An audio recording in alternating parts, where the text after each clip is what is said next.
Alright, so I'm finally at the point where I can jog again regular, but I can't do it for very long.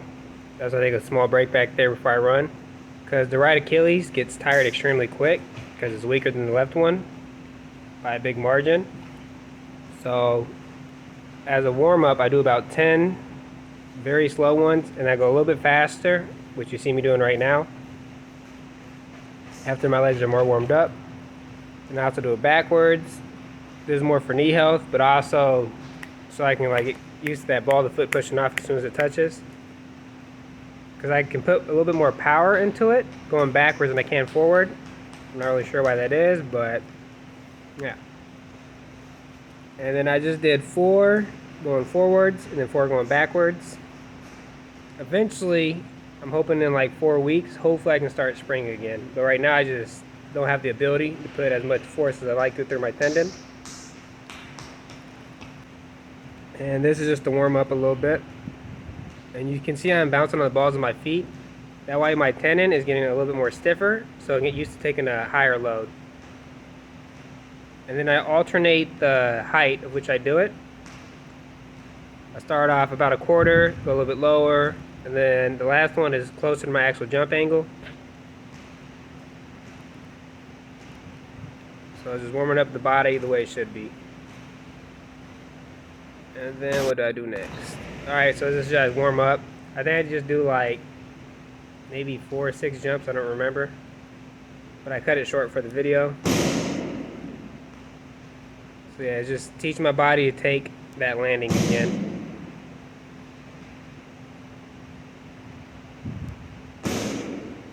Which my vertical didn't go up like it was supposed to. So that tells me the bodybuilding training that I've been doing, I have to switch it around because I'm not producing enough power.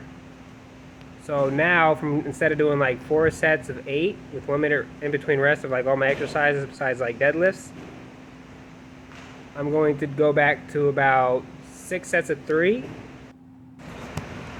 And for leg press and the other lifts, I do like maybe 4 sets of 5 or 5 sets of 5, something that can help me build more power. And then I add plyo afterwards so my body can relearn, you know, how to jump, like use that power I'm getting from the weights back into my jumping and my sprinting.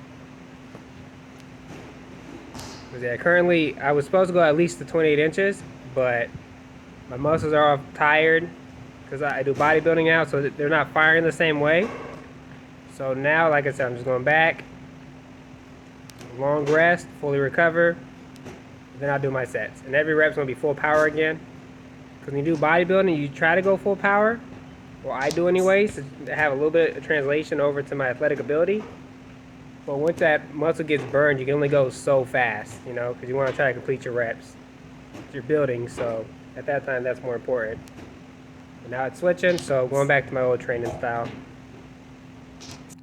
And I think after this week, or next week after going back to my old training style, the following Wednesday, I wouldn't be surprised if my vertical is back at 30 to 32 inches for a standing vertical. So, and then here I'm just practicing my run step off of both feet.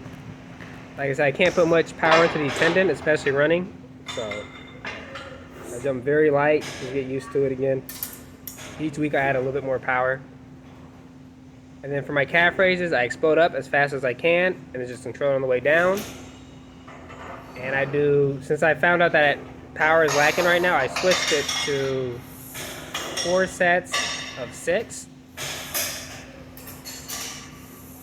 And then in between, I do some more Achilles / knee over toes type exercises, so it has multiple benefits.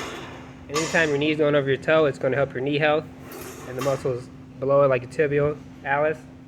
And then obviously it's going to help my tendon, help keeping it stiff. And after I get it stiff enough, I got to get back to reactivity. That means as soon as I can go back up, I don't have that right now because, like I said, my right Achilles just can't produce enough force or like translate it. But like I said, hopefully a couple of weeks he gets that back, and then I can really get back to jumping. Because I think before the injury, I think I might have been able to touch 10'10", possibly a little bit higher. Because last time I was this weight, my vertical was like 29 or 30 inches. And when I cut down, it was going back up. It was 34, maybe close to 36 inches. And then I never got to text my max vertical because I was running a lot. But I know off a drop step, I get both of my hands completely over the rim. And before I started that new training, after the cut, I could only get like right above my thumb. I can get both hands running on a max vert over the rim. And then a drop step, running normally at least like 2 inches, maybe 3 inches higher. And so I'm just experimenting with some type of form of tibial raises because I don't like doing the body weight ones. I want something I can easily overload more so I can see a better progression, at least when I write it down. So now I use the Smith machine. I still do the body weight ones, but first I pre-fatigue so I don't have to do so many reps. I don't want to do 25 reps of tibial raises. I prefer to do like 10 or 15. And this is also for the tendon, and also seated is for the soleus. Standing calf raises is for the gastrocnemius. I think I said that right, which is the upper portion of the calf. And I do single legs first with the weaker leg, and then I just match whatever reps I do with the weaker leg with the other leg. That way the difference in strength doesn't get too much. And then after this one, I'll do both legs for a set of 15. Just to get them back in sync. There's a lot of work I have to do, but I'm recovering pretty quick. Max vertical right now should be about 26, maybe 27 inches. It's not great, but it's not horrible. And then I'll make a video of my new workout, and then I'll tell you how you're supposed to do everything as far as full intent and why that makes you jump higher or run faster. And it helps your metabolism stay really high, so it keeps you really lean, assuming you're not overeating too much.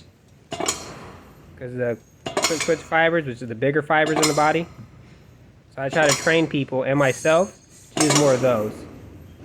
That way you get better results, you get more powerful. Generally speaking, you build more muscle. Like people with good genetics, that's why they build so quick, because that's what they have. They have a lot of quick twitch fibers, which are, like I said, bigger. That's also why they like 5x5s are very effective to them, and they don't really have to control the weight like a regular person. A regular person needs a lot of time under tension to grow. You gotta be extremely consistent. Somebody with good genetics, they really don't. They're similar like somebody on steroids without being on steroids. So quicker and powerful movements with heavy weight is gonna give them better results than like me, for example, training way harder than them and doing everything properly. That's just the way their body works, so it is what it is. I would never use bad genetics as an excuse if I was you guys, because you can always be a better version of yourself. You just gotta train hard enough and just keep pushing. If you ever get an injury like this, do what I do. I just tell myself I'm that guy. And then I know I can beat myself, like past selves before injuries. I know I'm gonna, like this version, or the version before this, I know I'm gonna beat him. No doubt in my mind.